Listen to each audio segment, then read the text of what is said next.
Hello दोस्तों, स्वागत है आपका हमारी इस नई वीडियो में। आप देख रहे हैं आपका अपना यूट्यूब चैनल अप्रेंटिसशिप गाइड, जिसमें है ऑल अबाउट अप्रेंटिसशिप ट्रेनिंग। दोस्तों, आज की वीडियो में हम बात करेंगे अप्रेंटिसशिप बिटिया पोर्टल, जिसको एनएपीएस पोर्टल के नाम से जाना जाता है, इसके द्वारा निकाली गई एक और बड़ी इम्पोर्टेंट अपडेट्स के बारे में। दोस्तों, एमएससीडी की ओर से डीबीटी को लेके एक नई स्कीम लॉन्च की है, या ये कहें कि एक नई जो आदेश है जारी किया गया, जिसका नाम है national apprenticeship promotion scheme NAPS claim pay out process, जो कि डेजिग्नेटेड ट्रेड के कैंडिडेट के लिए अप्लीकेबल की गई है। दोस्तों, इस प्रोसेस के बारे में अपन डिटेल में चर्चा करेंगे, और ये अपडेट है ये सभी एस्टेब्लिशमेंट और जो सभी जो आईटीआई पास आउट कैंडिडेट जो कि अप्रेंटिसशिप कर रहे हैं, या non ITI pass out candidate जो कि डेजिग्नेटेड ट्रेड में अप्रेंटिसशिप करें, उन कैंडिडेट्स के लिए काफ़ी इंपॉर्टेंट रहने वाली है। दोस्तों, इस वीडियो में हम उस सारे टॉपिक्स है वो कवर करेंगे, लेकिन उससे पहले अपन इसके बैकग्राउंड में चलते हैं कि ये स्कीम क्या है, इसको लागू करने का मेन रीज़न क्या रहा है। दोस्तों, सबसे पहले तो जब अप्रैल 2017 से पहले जितने भी कैंडिडेट जो कि अप्रेंटिसशिप ट्रेनिंग करते थे एस्टैब्लिशमेंट में, कंपनी इंडस्ट्रीज में, उनको जो स्टाइपेंड का सारा पेमेंट है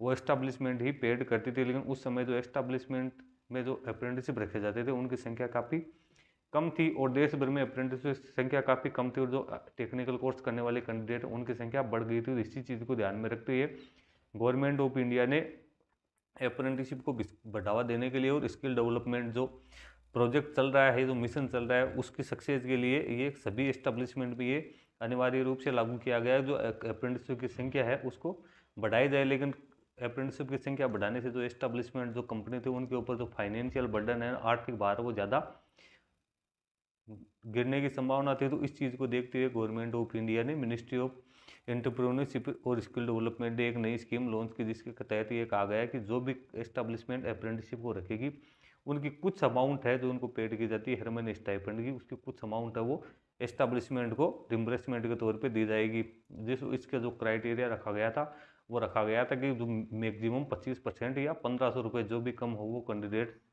पर कैंडिडेट के हिसाब से जो एस्टेब्लिशमेंट है उनको पेड की जाएगी। इसी स्कीम को ध्यान में रखते हुए ये एनएपीएस की स्कीम लागू की गई, यानी नेशनल अप्रेंटिसशिप प्रमोशन स्कीम है, ये लागू की गई थी। दोस्तों, लेकिन उसके बाद में भी कई एस्टेब्लिशमेंट ने क्या किया कि वो राजस्व रिसाव की यहाँ पे कई तरह की संभावनाएं होने लगी। तो इस चीज़ को रोकने के लिए, और ये प्रोसेस काफ़ी लंबी और कॉम्प्लिकेटेड होने के कारण, क्या एनएपीएस के जो बिल थे वो एस्टेब्लिशमेंट मैनुअल तरीके से बना के और ऑफलाइन तरीके से डीजीटी को भिजवाती थी, जिसमें ट्रिपल ए एक मीडिएटर की भूमिका निभाता था। लेकिन इन चीज़ों में की प्रोसेस वो काफ़ी लंबी होने, इसमें कई तरह की जो खामियां होने की वजह से जो एस्टेब्लिशमेंट के जो क्लेम बिल थे वो पास नहीं हो पाए।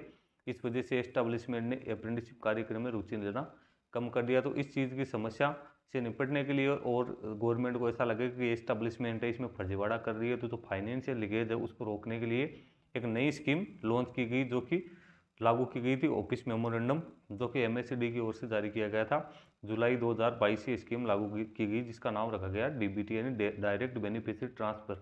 यानी एमएससीडी ने इस प्रकार का प्लान बनाया कि जो अपन एस्टेब्लिशमेंट को, जो गवर्नमेंट ऑफ इंडिया का जो शेयर अपन पेमेंट करते हैं पर अप्रेंटिस के हिसाब से, वो एस्टेब्लिशमेंट को नहीं किया जाकर जो कैंडिडेट है सीधा उनके बैंक खाते में डाला जाए, ताकि एस्टेब्लिशमेंट को के ऊपर भी ज़्यादा बर्डन नहीं रहे, जो कैंडिडेट्स है उनके भी कोई समस्या नहीं आए। और ये जुलाई 2022 से कंपलसरी रूप से लागू कर दिया गया। सभी एस्टेब्लिशमेंट को ये निर्देश दिए गए कि अब आगे से जितने भी आप कॉन्ट्रैक्ट जनरेट करोगे वो नॉन डीबीटी कॉन्ट्रैक्ट से डीबीटी कॉन्ट्रैक्ट में जनरेट करोगे। यदि कोई एस्टेब्लिशमेंट है वो नॉन डीबीटी कॉन्ट्रैक्ट जनरेट करती है, तो उसका सारा पेमेंट है वो एस्टेब्लिशमेंट को ही पेड करना पड़ेगा। गवर्नमेंट ऑफ इंडिया इसका कोई रिम्बर्समेंट नहीं करेगी। और जो जितने भी जो गवर्नमेंट संस्थाएं हैं, तो उन कैंडिडेट्स उनको इस स्कीम से मुक्त रखा गया, यानी किसी भी प्रकार की जो गवर्नमेंट एस्टेब्लिशमेंट है वो यदि किसी अप्रेंटिसशिप ट्रेनिंग करवाती है, तो सारा जो पेमेंट है वो एस्टेब्लिशमेंट ही पेड करेगी, चाहे वो ऑटोनोमस बॉडी हो, चाहे सेंट्रल गवर्नमेंट की हो, चाहे स्टेट गवर्नमेंट की हो, या भी पब्लिक सेक्टर का कोई एंटरप्राइजेज या एस्टेब्लिशमेंट हो, उनको सारा जो स्टाइपेंड का पेमेंट है वो खुद को ही करना होता था। अब करना है, और उनको किसी प्रकार का कोई डीबीटी का लाभ नहीं मिलेगा। लेकिन इस संबंध में जितने भी प्राइवेट सेक्टर की कंपनीज है जो कि देश भर में काम करे, जो अप्रेंटिसशिप के लिए कैंडिडेट्स को रखती है, तो उन कैंडिडेट्स का जो पुनर्भरण है वो गवर्नमेंट ऑफ इंडिया ने करने का निर्णय लिया। इसके तहत जो कैंडिडेट की जो केवाईसी थी वो 100% कंप्लीट होनी जरूरी थी। इसी के तरह जो एस्टेब्लिशमेंट थी उनकी जो केवाईसी है वो भी एनएपीएस पोर्टल पे कंपलसरी कर दी गई। एस्टैब्लिशमेंट के लिए नियम लागू कर दिया गया। तो अब आगे से वो जो भी पेमेंट करेगी तो ऑफलाइन मोड में नहीं कर पाएगी, उन्हें एनएपीएस पोर्टल यानी अप्रेंटिसशिप इंडिया पोर्टल के थ्रू ही सारा पेमेंट करना होगा। यदि वो एनएपीएस पोर्टल के थ्रू अपना पेमेंट करेगी और जैसे ही उसका पेमेंट सक्सेसफुली हो जाएगा, यानी जो अप्रेंटिस जो वहाँ पे प्रशिक्षण ले रहे हैं, ट्रेनिंग ले रहे हैं, उनके बैंक अकाउंट में जैसे ही सैलरी डिस्टर्ब हो जाएगी, डिस्बर्स हो जाएगी, तो उसके बाद में जो गवर्नमेंट ऑफ इंडिया का जो 25% शेयर है वो इमीडिएटली कैंडिडेट के बैंक अकाउंट में रिलीज कर दिया जाएगा। दोस्तों ये स्कीम लागू तो की गई, लेकिन बहुत सारे एस्टैब्लिशमेंट ऐसी है जिनके कई तरह की समस्याएं आ रही है। जो जिस एस्टैब्लिशमेंट ने डीबीटी का पूरी जो प्रोसेस को फॉलो कर लिया, जिन्होंने कैंडिडेट्स का जो स्टाइपेंड है उसका पेमेंट डीबीटी यानी एनएपीएस पोर्टल के माध्यम से करना शुरू कर दिया, उन कैंडिडेट्स का पेमेंट है उनके बैंक अकाउंट में आना शुरू हो गया। लेकिन कई प्रकार के टेक्निकल एरर्स होने और बैंकिंग सिस्टम में टेक्निकल कमी होने की वजह से जो इनका पेमेंट है वो रिलीज होने में काफ़ी टाइम लगा। उसके बाद में जो एस्टैब्लिशमेंट थे उन्होंने भी अपने जो क्वेरीज थे वो एमएससीडी के समक्ष रखी कि इस प्रकार की समस्या उनके सामने आ रही है। तो इसी चीज़ के समाधान के लिए एमएससीडी ने एक नई प्रोसेस शुरू की है, या ये कहें कि जो national apprenticeship promotion scheme NAPS claim pay out process है, जो कि डेजिग्नेटेड ट्रेड के लिए यहाँ पे शुरू की गई। ये एक तरीके से जो एस्टैब्लिशमेंट है उनके लिए रिलीफ का काम करेगी। यदि कोई एस्टैब्लिशमेंट ऐसी है जो अपने खुद के पेमेंट गेटवे से पेमेंट करती है, यानी वो अपने बैंक के माध्यम से पेमेंट करती है, या फिर उसका खुद का सॉफ्टवेयर है उसके माध्यम से यदि वो अपने जितने भी उन्होंने अप्रेंटिस इंगेज करके उनको पेमेंट करती है, तो उनका जो क्लेम हो किस प्रकार से उनको मिलेगा। क्योंकि जो डीबीटी स्कीम थी उसमें तो ये नियम क्लियर किया हुआ था कि यदि आप एस्टैब्लिशमेंट को अपने स्तर से पेमेंट करती है तो उन्हें किसी प्रकार का कोई यहाँ पे रिम्बर्समेंट नहीं मिलेगा, यानी सारा बर्डन है वो एस्टैब्लिशमेंट के ऊपर ही आना तय था। और डीबीटी के माध्यम से वो पेमेंट नहीं कर पाती थी, क्योंकि डीबीटी का जो क्लेम प्रोसेस है उसके लिए जो एनएपीएस पोर्टल के माध्यम से आपको पेमेंट करना ज़रूरी था। तो और कैंडिडेट्स भी बहुत सारे ऐसे कैंडिडेट्स हैं जिनकी मेरे पास क्वेरीज आ रही है कि उनका जो डीबीटी का पेमेंट है, यानी जो 1500 रुपये है, मैक्सिमम 25% वो उनके बैंक अकाउंट में नहीं आ रहा है। तो यदि आपके एस्टैब्लिशमेंट डीबीटी के माध्यम से पेमेंट कर रही है, यानी एनएपीएस पोर्टल के माध्यम से आपको पेमेंट करिए, और आपका जो पेमेंट है वो एनएपीएस पोर्टल के माध्यम से ही भुगतान हो रहा है, तो आप अपनी जो बैंकिंग डिटेल से एक बार उनको चेक कर ले। एनएपीएस पोर्टल पे स्टेटस चेक करने का आपको ऑप्शन दिया हुआ, आप वहाँ पे जाके इसको चेक कर सकते हो, और वहाँ पे आपको ये क्लियर हो जाएगा कि आपके क्या एरर आ रही है। लेकिन ऐसी एस्टैब्लिशमेंट जो कि एनएपीएस पोर्टल के माध्यम से पेमेंट नहीं कर रही है और वो कैंडिडेट के 1500 रुपये काट भी रही है, तो ये गलत है। एस्टैब्लिशमेंट वो पेमेंट नहीं काट पाएगी, तो उसके लिए कैंडिडेट वो एस्टैब्लिशमेंट से क्लेम कर सकता है कि उन्हें पूरे पेमेंट का भुगतान किया जाए। लेकिन इन सभी सारी समस्याओं का समाधान करने के लिए ही एमएससीडी ने नया जो नोटिफिकेशन है या जो नई स्कीम है ये प्रोजेक्ट की है। इसमें एस्टैब्लिशमेंट है उनको दो तरह के पेमेंट के ऑप्शन दिए जाएंगे, एक डीबीटी का जो ऑप्शन है वो, और दूसरा जो पेमेंट दिया जाएगा वो नॉन डीबीटी का, यानी जो एस्टैब्लिशमेंट खुद का पेमेंट गेटवे यूज़ कर रही है तो उनको भी अब क्लेम है वो मिल जाएगा।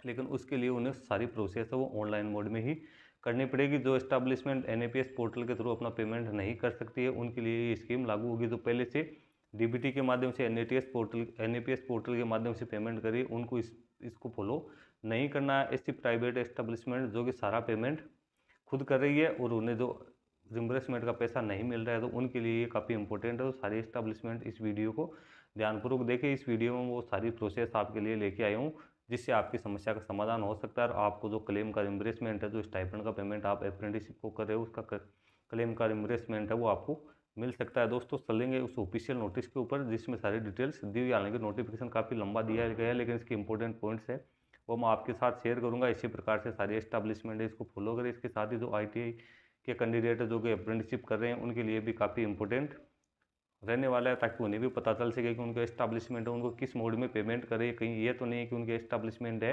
वो उनके 1500 रुपये काट के पेमेंट कर रही है और वो एनएपीएस पोर्टल के माध्यम से भी पेमेंट नहीं हो रहा है। तो कैंडिडेट ये भी इंश्योर कर ले कि यदि वो एनएपीएस पोर्टल के माध्यम से उसकी एस्टैब्लिशमेंट पेमेंट नहीं कर रही है तो कैंडिडेट को वो 1500 रुपये काट नहीं सकते, उनको सारा पेमेंट है एस्टैब्लिशमेंट को खुद को ही करना पड़ेगा। दोस्तों अप्रेंटिस ट्रेनिंग और टेक्निकल सरकारी जॉब्स की लेटेस्ट अपडेट पाने के लिए आप हमारे चैनल को सब्सक्राइब कर ले, बेल आइकन पर क्लिक कर नोटिफिकेशन ऑन कर ले, ताकि वीडियो के माध्यम से आप तक सारी जानकारी पहुंचती रहे। आप हमारे टेलीग्राम चैनल और व्हाट्सएप ग्रुप पर ज्वाइन कर ले, जिसका लिंक हमारी वीडियो के डिस्क्रिप्शन बॉक्स में अवेलेबल है, जिस पे भी मैं लगातार आप तक अपडेट पहुंचाता रहता हूं। दोस्तों यदि आप बैंकिंग सेक्टर या अदर फाइनेंशियल सेक्टर से जुड़ी रिक्रूटमेंट की लेटेस्ट अपडेट प्राप्त करना चाहते हो तो आप हमारे another YouTube channel banking job guide को सब्सक्राइब कर ले, जिस पे मैं लगातार बैंकिंग सेक्टर और अदर फाइनेंशियल सेक्टर से जुड़ी रिक्रूटमेंट की सारी जानकारी आप तक पहुंचाता रहता हूं। दोस्तों चलते हैं बिना देरी के इसको ऑफिशियल नोटिस पे और जानते हैं कि इस नोटिस में MSCD ने क्या क्या चेंजेस किए हैं और अब एस्टैब्लिशमेंट को कौन से रूल्स हैं जो कि फॉलो करने पड़ेंगे।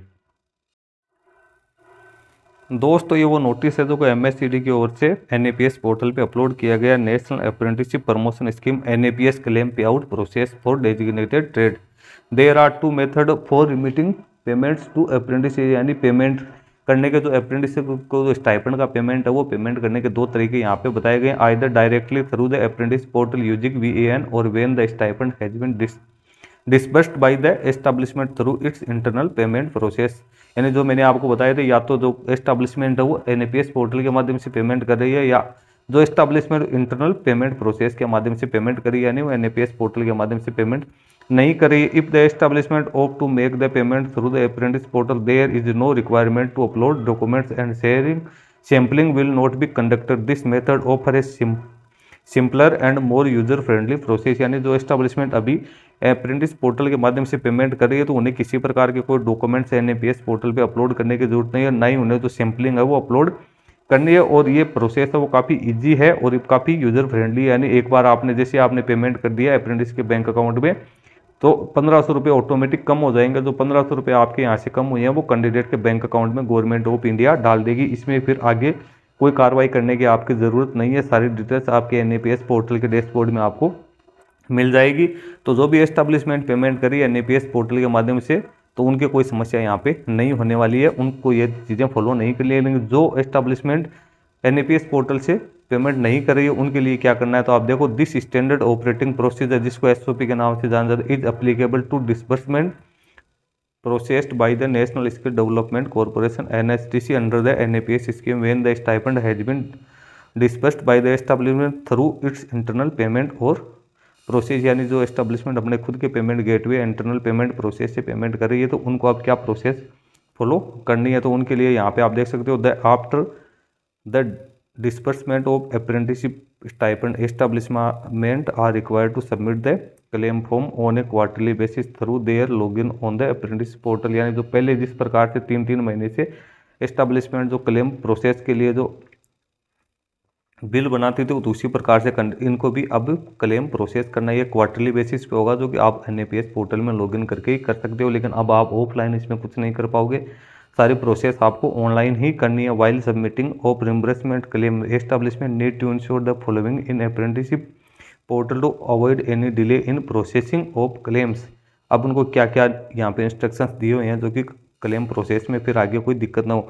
Updated bank account information in which reimbursement to be processed by the NHDG। यानी सबसे पहले तो NAPS पोर्टल पे आपको बैंक अकाउंट के इन्फॉर्मेशन है वो आपको प्रोसेस करनी है ताकि जो पेमेंट है उसमें कोई देरी नहीं हो। वो आप तो सभी एस्टेब्लिशमेंट जो कि इंटरनल सॉफ्टवेयर से इंटरनल पेमेंट प्रोसेस कर रही है तो उन एस्टेब्लिशमेंट को अपने बैंक अकाउंट की इन्फॉर्मेशन वो NAPS पोर्टल पे अपलोड करनी है। अपने पैन नंबर है जो परमानेंट अकाउंट नंबर वो भी जो कि इनकम टैक्स डिपार्टमेंट द्वारा इश्यू किए गए हैं वो भी आपको NAPS पोर्टल पे एंटर करनी है। बैंक ट्रांजैक्शन नंबर यानी जो भी आपने पेमेंट किया है पिछले 3 महीने में अप्रेंटिस को तो उनकी UTR number, NEFT, ECS reference number या चेक नंबर जो कि हर 3 महीने से आपको प्रत्येक अप्रेंटिसशिप में डालने। ये काफ़ी लंबा काम हो जाएगा।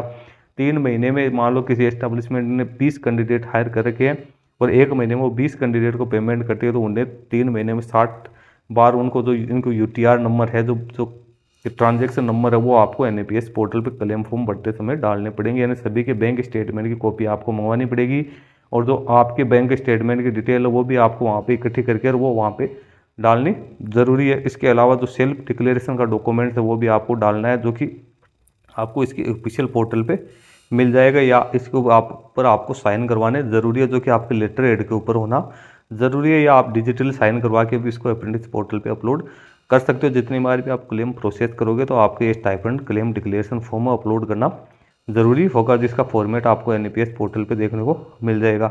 अब जो 18 दिसंबर 2018 के पहले के जितने भी क्लेम्स हैं तो उसमें जो बैंक नंबर या UTR नंबर आपको नहीं मिलेंगे क्योंकि उससे पहले ये ऑनलाइन प्रोसेस नहीं होता था। तो उसके लिए 300 रुपये का जो नोटरी स्टाम्प पेपर है उसके ऊपर जो फॉर्मेट दिया वो टाइप करवा के इसको अपलोड करना ज़रूरी है। तो ये काम भी एस्टेब्लिशमेंट को करना ज़रूरी है तभी वो इस पेमेंट को क्लेम है उसको रिम्बर्स कर सकती है। इसके साथ ही जो एक एक्सेल शीट दी हुई है एनेक्जर फॉर क्लेम रिम्बर्समेंट ये एक्सेल फॉर्मेट में होनी ज़रूरी है जो कि सैम्पलिंग पर्पज़ के लिए होती है। इसको पूरा फिलअप करना है, इसमें सारी डिटेल्स आपको देखने को मिली, किस किस अप्रेंटिसशिप को किस किस महीने के लिए कितना पेमेंट आपने किया है, उसके बैंक यूटीआर नंबर क्या है, वो सारी जानकारी आपको इसमें फिलअप करनी ज़रूरी है, तभी आप क्लेम प्रोसेस कर पाओगे। उसके बाद आगे दिया the amount in portal excel annexure and bank certificate should be match, यानी जो आपने एक्सेल में जो अमाउंट भरी है वो आपके बैंक स्टेटमेंट और जो पोर्टल के ऊपर आपने जो अमाउंट डाली उससे मैच होनी जरूरी है। जो स्टाइपेंड का आप पेमेंट कर रहे हो उसकी राशि है जो प्रिस्क्राइब जो स्टाइपेंड उससे कम नहीं कर सकते, यानी मान लो किसी ITA पास आउट अप्रेंटिस के मिनिमम 7,000 रुपये रखे हैं तो 7,000 रुपये आपको मिनिमम पेड करने जरूरी है, इसमें आप 1,500 रुपये काट नहीं पाओगे। ये चीज़ ध्यान रख लेना। जो भी establishment internal payment process follow कर रही है उन कैंडिडेट उनके लिए जो अप्रेंटिसशिप को पूरा पेमेंट करना है उसमें वो जो DBT की अमाउंट है वो काट नहीं सकती। जो उसका जो रिम्बर्समेंट है वो government of India direct establishment को करेगी, तो उन्हें जो पहले की तरह उनको पूरा पेमेंट करना ज़रूरी है। उसके साथ ही जो कैंडिडेट एस्टाब्लिशमेंट उनको कैंसिल चेक है उसकी कॉपी अटैच करनी है, और स्टाइपेंड का पेमेंट है वो हर महीने की 10 तारीख से पहले पहले करना ज़रूरी है, मैंडेटरी है। यदि आप ये नहीं कर पाते हो तो उसके बाद में आपका जो क्लेम प्रोसेस में आपके दिक्कत आएगी। अब क्लेम प्रोसेसिंग की जो पोस्ट क्लेम प्रोसेस करने के बाद क्या क्या कार्रवाई है वो होती है, तो establishment will submit disbursement claim on the apprentice portal along with the required information and mandatory supporting document. सबसे पहले तो एस्टाब्लिशमेंट वो अप्रेंटिस पोर्टल के ऊपर सारी डिटेल्स है वो सबमिट करेगी, उसके साथ दो इन्फॉर्मेशन और सपोर्टिंग डॉक्यूमेंट है वो अपलोड करेगी। उसके बाद ये AAA के पास जाएगा। AAA है जो आपकी रिक्वेस्ट है उसको चेक करेगा, उसको क्रॉस चेक करेगा, और उसको जब ऐसा लगेगा कि आपकी ये डिटेल सही है तब तो वो उसको आगे फॉरवर्ड कर देगा। यदि आपकी उस प्रोसेस जो आपने क्लेम सबमिट किया उसमें यदि कोई प्रॉब्लम होती है, इनकम्प्लीट है, इनसफिशियंट है, तो वो आपको उसको रिटर्न कर देगा। पोस्ट वेरिफिकेशन के बाद में जो AAA वो RS RD SDE को ये जो रिक्वेस्ट है इसको फॉरवर्ड करेगा, जहाँ पे वो सारी डिटेल से इसको चेक करेगी, और चेक करने के बाद में वहाँ से आगे की प्रोसेस है वो की जाएगी। उसके बाद में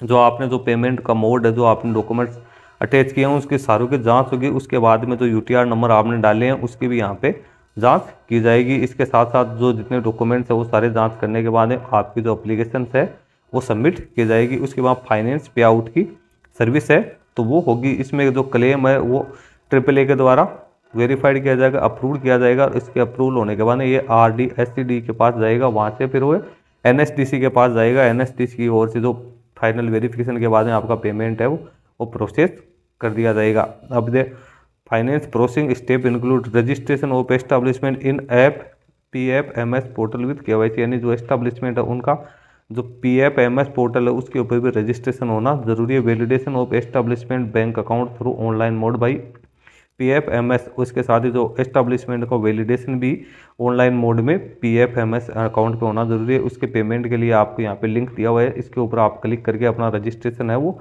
कर सकते हो, यहाँ से आप चेक कर सकते हो। यानी ये काफ़ी लंबी प्रोसेस है, जो भी एस्टाब्लिशमेंट इसको फॉलो नहीं करती है DBT स्कीम को, तो उसे काफ़ी लंबी प्रक्रिया से गुजरना होगा। और यदि इस प्रक्रिया में उन्हें कोई कॉम्प्लिकेशंस आती है, कोई दिक्कत आती है, तो भी पेमेंट है वो एस्टाब्लिशमेंट को ही करना पड़ेगा। सारा पेमेंट रिलीज नहीं होता है किन्हीं कारणों तो उसके लिए एस्टाब्लिशमेंट यहाँ पे जिम्मेदार रहेगी। तो एस्टाब्लिशमेंट को सारे डॉक्यूमेंट प्रॉपर तरीके से एकदम सही तैयार करके उसके बाद क्लेम सबमिट है वो NAPS पोर्टल के ऊपर करना है। यदि वो किसी तरीके से उनको फेलियर रहता है तो उनका जो अप्लीकेशन फॉर्म या जो क्लेम सबमिशन का जो फॉर्म है वो वापस रिटर्न कर दिया जाएगा। इसमें एस्टाब्लिशमेंट की काफ़ी समस्या आ सकती है। अब यहाँ पे आपको एग्जाम्पल दिया हुआ है। सबसे पहले एस्टाब्लिशमेंट स्टार्ट करेगी NAPS पोर्टल के ऊपर, अपना क्लेम सबमिट करेगी, उसके बाद ट्रिपल इसको वेरीफाई करेगा और जो डॉक्यूमेंट्स आपने अपलोड किए उसको चेक करेगा। यदि वो इनकम्प्लीट तो उसको रिजेक्ट कर देगा, यदि वो सही पाए जाते हैं यहाँ पे तो वो क्लेम सबमिट करके आगे भेज देगा। उसके बाद में क्लेम अप्रूव्ड होगा या रिजेक्ट होगा, दो चीज़ें। फिर NSDC की टीम है वो उसको रीचेक करेगी। अब या तो यहाँ से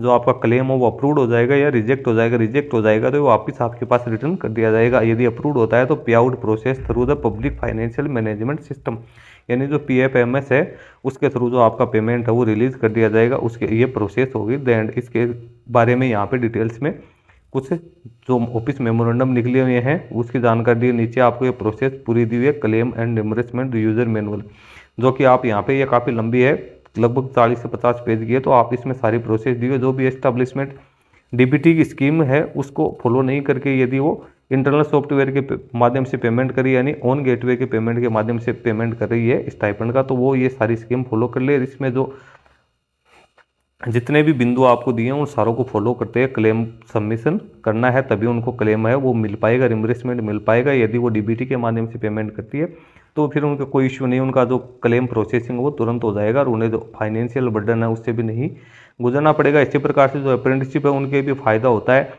यदि आप डीबीटी के माध्यम से पेमेंट करते हो तो तुरंत उनके बैंक अकाउंट में आपका जो पेमेंट है वो भी रिलीज होने के बाद जो गवर्नमेंट ऑफ इंडिया का जो पेमेंट है वो भी रिलीज हो जाता है। और यदि आप इसके माध्यम से पेमेंट करोगे तो आपको भी पूरा पेमेंट करना पड़ेगा। और यदि आप काट के पेमेंट करते हो तो ये जो अप्रेंटिस रूल्स है उसका यहाँ पे आप इसका उनको नेगलेक्ट करे हो, उसके नेग्लिजेंसी के तौर पे आपको जो ट्रिपल ए है या फिर जो MSD है वो आप पे कार्रवाई भी कर सकती है। इसलिए एस्टेब्लिशमेंट को डिसीजन लेना है कि वो कौन से पेमेंट मोड से पेमेंट करना चाहती है। दो पेमेंट ऑप्शन यहाँ पे MSD या NSCD की ओर से खोल दिए गए हैं, तो दोनों एस्टेब्लिशमेंट दोनों में से कोई भी जो प्रोसेस है उसको फॉलो कर सकती है। अप्रेंटिस के लिए मेरा यही मैसेज है कि वो ये सबसे पहले तो ये चीज़ इंश्योर करें कि उनका पेमेंट किस मोड में हो रहा है।